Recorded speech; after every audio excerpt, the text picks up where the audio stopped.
Hello everyone, Amradorn here, and welcome back to sJourneys. I hope you're having a good day today. I'm doing well. Things have been happening here in Alford, and so I thought I would give you a quick tour around so you can see them.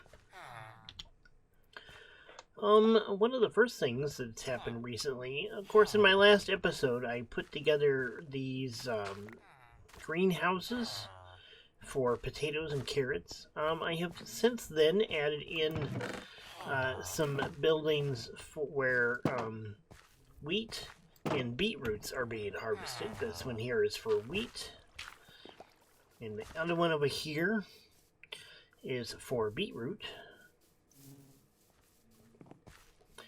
Neither of them seem to be producing at the level that I thought they would, but they are working. I have also added in some beehives in all of these in order to try to boost production a little bit. Yeah. So, I've got some mixed results going on so far. Not entirely satisfied, but I really don't use those crops as much as I thought I would. One of the biggest surprises is this right here. I'm getting bread. I guess I didn't realize that they would make bread like that. So yeah, that was a bit of a surprise. I wonder if they would work out differently if I put rails and carts underneath them instead of hoppers. I don't know. We'll just have to play around with it a little bit and find out. I have also started working on updating the paths around town. Playing with a few ideas here and there. Oh, trying out some cobble and some gravel mixes. With these greenhouses here, it really doesn't make sense to have these open spaces as much. So we're going to have to do something about that. I keep losing the bees and the hives over here. Ow.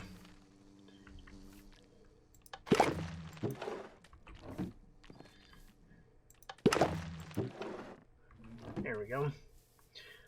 I don't know if that's something going on with the dispensers that is killing them, but we're also going to have to come up with some sort of farm for these sweet berries, because I'm really not doing anything with them otherwise. I do like the fact that this allows me to actually do some trading with these guys, so that's good news. The iron farm is also doing fairly well. All of this work has been keeping me busy and the iron farm loaded. So let's pop over there for a second and see how it's doing. There we go. Yeah, see, lots of iron. Lots of poppies over here, and we'll end up having quite a bit of bone meal too once this is all settled.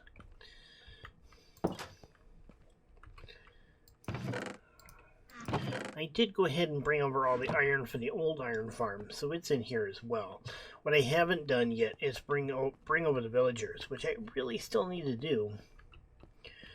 I haven't run into any real issues with iron golems showing up where they shouldn't in a while now, which is good.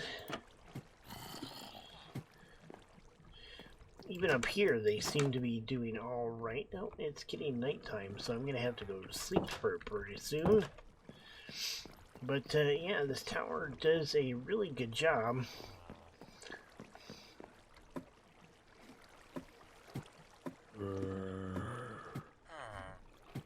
Oh, it looks like I've lost a villager. I wonder how that happened. Huh. Well, we're going to have to fix that at some point.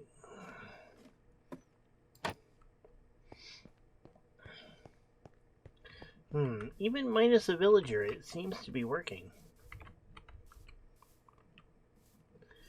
Huh, I wonder what happened to that. couldn't have despawned. At least I don't think so. Maybe he fell out somehow. Just a quirk in the way the beds woke him up. I don't know. We'll have to check that out. In the meantime, I have continued to work on the wall of the Outer Bailey, and I built this tower here. It's kind of an odd-shaped tower. It's basically a lot longer than it is thick. There it is. I'm trying to decide how much of this I want to fill up with an actual building. But in the meantime, I think my next project is going to be right here. See, the Outer Bailey wall is pretty much finished. And all I've got left to do is the Inner Bailey wall and the outer wall on this side. Now, this wall over here, I don't know if I can really build it the same height ratio as this wall over here, because it may not work properly if I do. We'll have to see how that works out. Okay, but in the meantime, I'm going to work on the gatehouse to the Inner Bailey. So, the way this is going to work, this is going to be fairly similar to a lot of the other buildings around here. We need to put away some of this wood and stone and stuff. We will need stone brick. Polished black stone will be something that we'll need.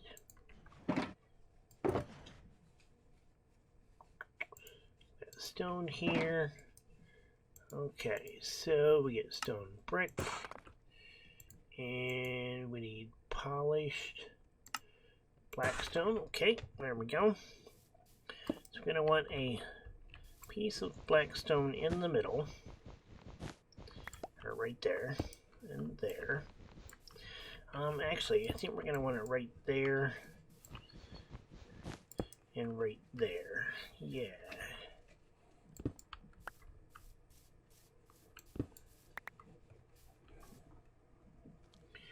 There we go. And then these we will get rid of. And we will use stone brick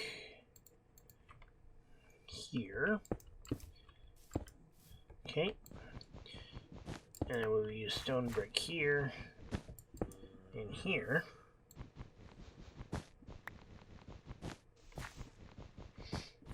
And go all the way to the cliff side.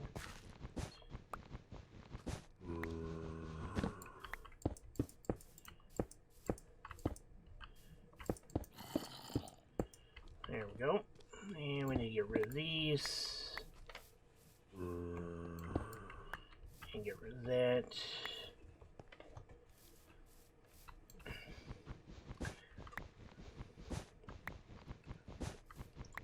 And then we take this out here.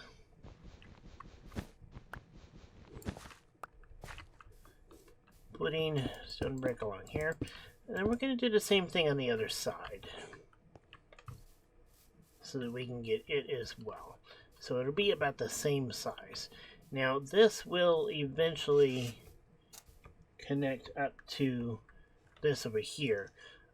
So let me get that all taken care of and see where we end up height-wise, and then we'll be back. So here we have the steps that lead from the Outer Bailey up into the Inner Bailey. I've got the towers built, and I think this height is going to be okay. It's kind of short on this side, but I think overall it will work. It is still 11 blocks tall from the basically the floor of the Outer Bailey. Whether or not that stays that height the rest of the way around or not, I haven't decided yet. But so far it works. I am going to put a building on top of this that is going to be somewhat similar to that structure on the main gatehouse. I really kind of want, just an observation building of some sort. We'll definitely have a gate in here to close this off. And right now, I've just got my bed that I've been using in this area and this anvil kind of laying here. Those will eventually get moved. Now, this doesn't give me much room between where this hits and the outer wall, but I think that's fine. There is some space over here to put a building of some sort. We'll probably, maybe a Fletcher or some sort of storage barn. We do need a place to put stables in here. We don't have anything like that. And a couple of other buildings. Just haven't really decided exactly how I want that all to lay out yet. So I think the next thing I'm going to do is work on the building that is going to be on top here. See what we can do with that, and then I shall be back again. Okay, so we have that structure put together for the top of the Inner Bailey Gatehouse. And I have to admit, I'm a little surprised at how much I kind of like the idea of leaving it open like this. I probably won't. This will probably the walls will probably get filled in. But I kind of like it. But I think it really also defeats the purpose. I've also thought about putting a bridge from here across to here. But again, it kind of defeats the defensive purposes of the Inner Bailey Gate. Which would be, if the outer wall gets breached, then you've got the inner wall to defend, to fall back to. You have, with this, you can fire across to anybody who happens to be on the top of the outer wall, as well as fire down into the Outer Bailey. And then, if we do some sort of trap doors here, then we can fire down onto anybody that's coming into to try to defeat the gate. So we have a couple of ways to do some defense here with this tower. But I think that, ouch. Yeah. So I think that is kind of how we want to set things up. We don't have a whole lot of light going on in here at the moment. But I have put in some gates, and I'm happy with where we are at so far with this structure. I think I need to make some final works up there, and I'm going to have to connect everything together to make it make sense now. But this kind of gives me the foundation for the Inner Bailey wall, and kind of gives me the idea of how tall it's going to be on this side. Now over here, I don't know if I want to maintain that height or if I want to do something different. This is an exterior wall, so it needs to be defendable, but it's also got this cliff side here, which is pretty defendable in and of itself. And I really don't want to go too much taller with the walls. Because then, in order for the main castle structure itself, the keep of the castle, to fit in here, it would have to be really tall, and I really don't want that. I'm kind of thinking that maybe the Iron Tower is going to be one of the tallest structures here. Maybe the keep a little bit taller, or maybe some towers attached to the keep a little taller. And then the Wizard's Tower that will go on the island over there. That will be probably the tallest structure in the area. But we've got a lot of work to do before we're even ready for that. All in all, it's coming along fairly well. A lot of work to do still. And then, of course, we have all the interior buildings to do in the castle to flesh it out. So, now I know this video is shorter than most of my videos, but I think I am going to go ahead and call it here. We've got quite a bit done. Still a lot left to do, but I am about out of time. I've got kind of a short recording schedule this week due to some events that happened last week. Everything is fine. It's just there's been, with the new roof getting put on the house and stuff, so there's just been a whole lot going on, and I haven't been able to do any real recording. So things have been a little bit slow in that neighborhood. But we're going to go ahead and call this episode here. I hope you enjoyed it. If you did, please hit the like button down below. If you'd like to see more, hit the subscribe button. And until next time, you guys have a good one. Goodbye.